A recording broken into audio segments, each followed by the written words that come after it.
Bah écoutez, je suis déçu, je ne vous le cache pas.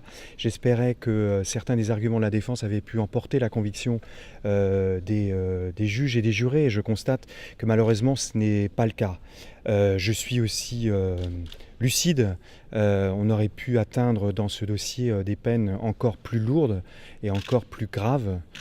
Donc il va falloir réfléchir à la question essentielle de savoir si Didier Barbeau accepte cette peine ou si il veut se faire rejuger et décide de faire appel. Après le déroulement de ce procès, est-ce qu'il était juste, selon vous, de parler des amants diaboliques ? Non, moi je ne trouve pas. Après, je suis peut-être pas suffisamment objective, mais non, je ne trouve pas. La lecture de ce dossier, moi je l'ai pas comme ça.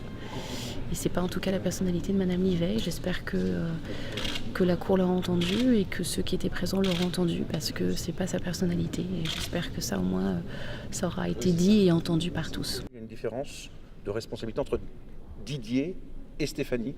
Vous le ressentez comme ça à l'issue de ce procès, vous aussi ? Oui, il y a une différence de responsabilité parce que ce qui est indéniable, c'est que Stéphanie Livet avait une forme d'amour relativement sincère pour Didier Barbeau, alors que Didier Barbeau s'est montré manipulateur, froid, calculateur, et finalement on n'a aimé aucune des deux femmes qui ont constitué ce dossier. C'est une décision qui est satisfaisante, qui est conforme aux réquisitions du parquet et qui est totalement entendue par les parties civiles.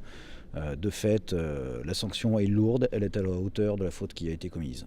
Ce sont des peines de réclusion criminelle qui sont relativement longues. En même temps, on a quand même l'impression que justice est passée. S'agissant de la sœur d'Anne Barbeau, elle a le sentiment qu'il a été rendu justice à sa sœur, bien évidemment.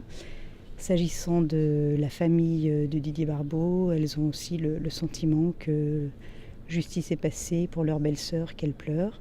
Elles vont pouvoir désormais commencer le deuil de leur frère Didier.